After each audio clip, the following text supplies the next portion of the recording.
आज मी तुम्हाला मसाला पाव कसा करायचा ते दाखवणार आहे. अगदी कमी साहित्यामध्ये आपण आज मसाला पाव करणार आहोत.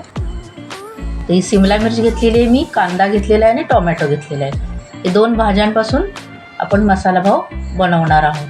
आपण सुरुवात करूया भाजी करायला.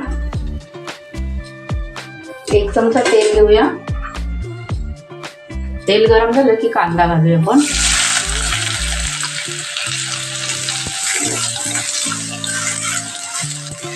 कांदा गोल्डन ब्राऊन होईपर्यंत भाजून घ्यायचा.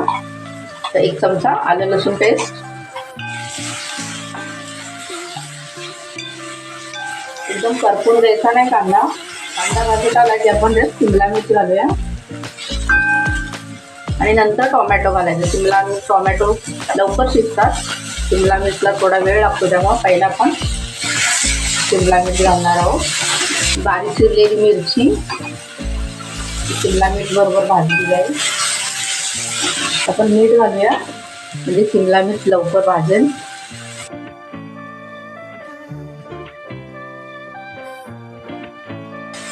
एक चमचा बटर,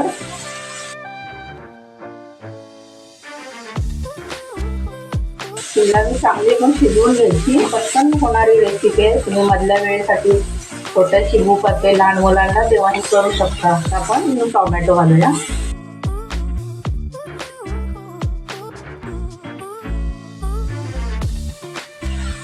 पुन्हा हे सगळं आपण परतून घेऊया आणि झाकण ठेवूया. टोमॅटो शिमला मिरच पूर्णपणे शिजली पाहिजे, एकजीव झाली पाहिजे. चांगली शिजवून घ्यायची आपण. थोडंसं पाणी घालूया.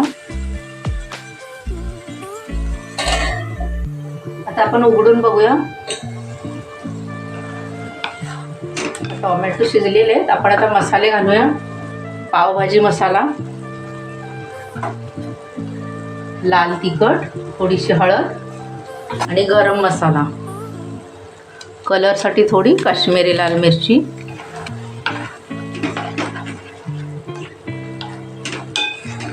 आता पुन्हा आपण ही भाजी जरा शिजवून घेऊया. ही भाजी थोडी अशी पातळच असते, जास्त घट्ट नसते. आता ही भाजी आपली तयार आहे. भाजी म्हणजे पावाचा मसाला आपला तयार आहे. कोथिंबीर घालूया आपण.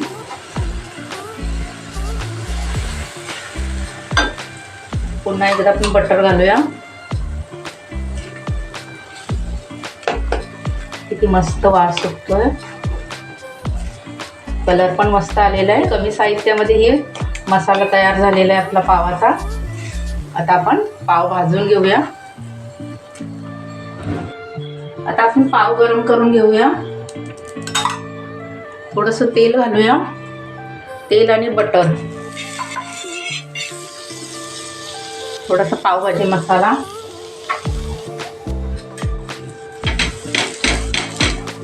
पावभाजीला आपण जसे पाव गरम करतो तसे हे दोन्ही साईडनी पाव गरम करून घ्यायचे.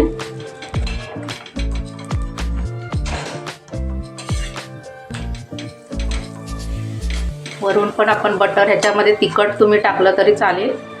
मला जास्त तिखट आवडत नाही म्हणून मी तिखट टाकलेलं नाही आहे. आता मी डायरेक्ट भाजी घालणार आहे.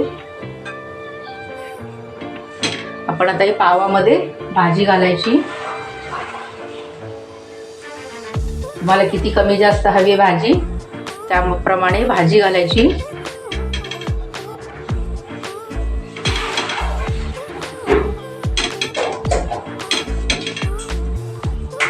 कोथिंबीर घालूया. आपला मसाला पाव तयार आहे.